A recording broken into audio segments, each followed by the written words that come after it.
guys, and welcome to another Art Addicts Alliance video. This is for the month of February, and the theme that was chosen was a choice between historical piece, like historical period piece, or $10 challenge.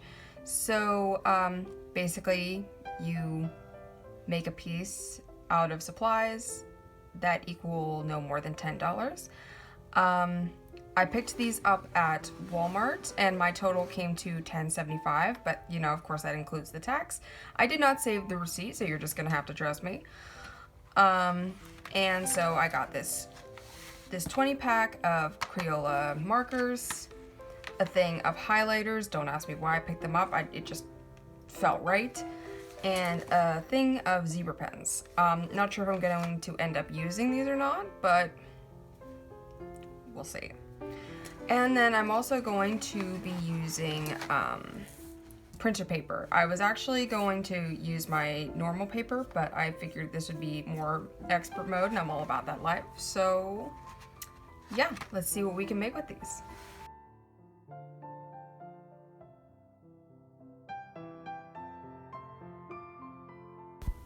Before I get into talking about the piece, I just want to remind you guys that the link to the poll to vote for next month's theme will be linked in the description below, as well as all of the other members' channel links and the link to the Facebook and Discord. We are still accepting applications for permanent membership. If you're interested, just send us a message over on Discord. We do accept Facebook applications, but we do require that our permanent members use Discord, so just keep that in mind. And so on to the piece. So this definitely went a lot better than what I would have anticipated given the materials of just copy paper and then children's water-based markers. Because like children's like water-based markers, they tend to really like eat through the paper, especially like something thin like copy paper. It's almost like using like watercolor on non-watercolor paper where you're just eating away the surface. So I was honestly surprised that I even got as much out of the layering that I did as I did, knowing these things. So yeah, my process for this was just to sketch out a little bit in pencil. I would have used a lead pencil, I just couldn't locate one, so I just used one of my Kohl Erase pencils just to keep I wanted to use a lead pencil just to keep in the spirit of, you know, cheap art supplies, but Kohl Erase pencils are honestly not that expensive, number one, and number two, I could have easily done it with lead pencil, I just couldn't find one, so there you go.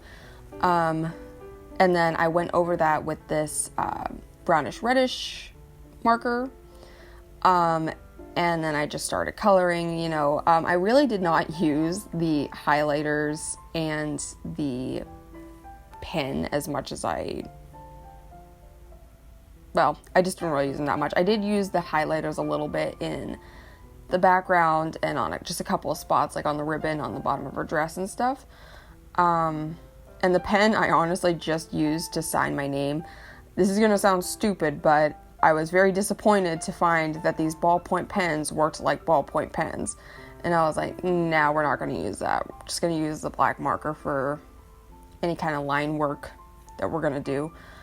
So yeah, I don't know if anybody else feels like this, but I just had I was just in the mood to just draw something so unapologetically girly.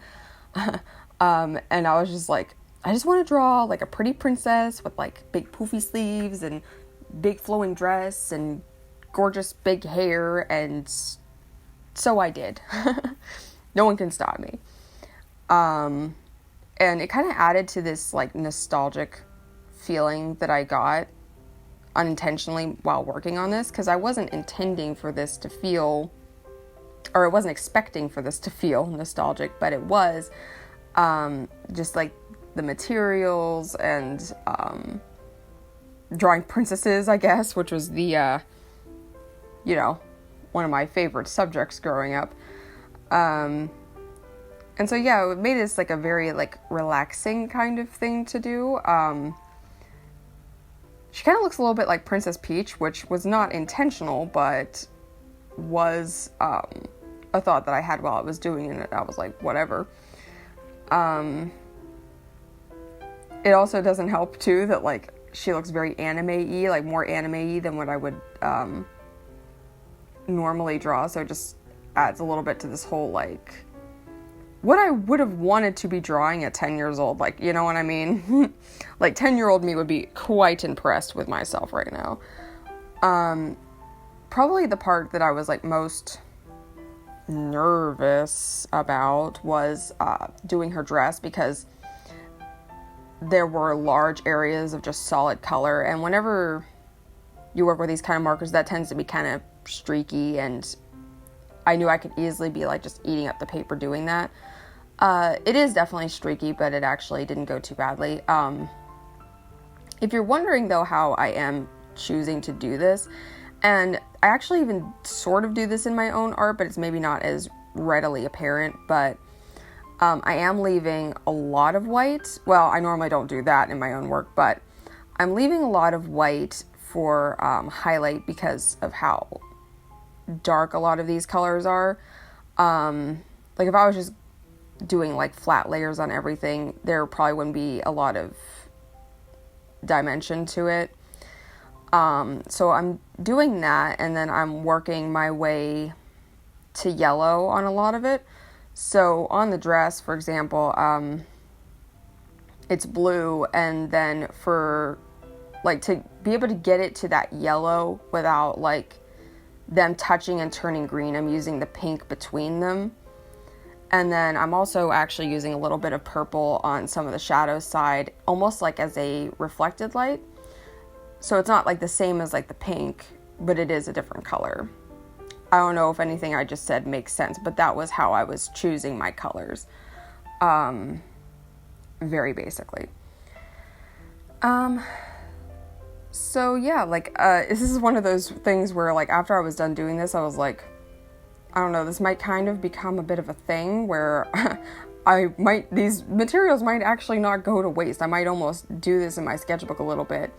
The only problem with materials like this is just that they don't last. So if you were to look through my sketchbook 10 years from now, they might be like faded to all hell because they're not light fast. Like children's materials are not light fast. But yeah, I had like a lot of fun doing this, and I like am really proud of like how it turned out. And as always, I'm really just excited to see what other people did. If they did the $10 challenge, if they went for historical piece, just, you know, what the what. Also, this piece actually did not take very long. It only was 45 minutes for the whole thing, so there you go. That's pretty much all I have to say. I'll see you guys next time. Bye-bye.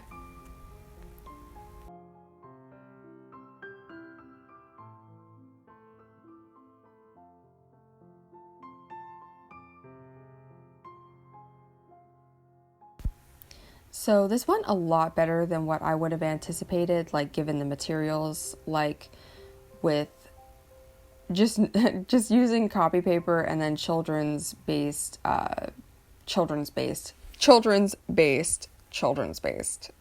material is children, guys.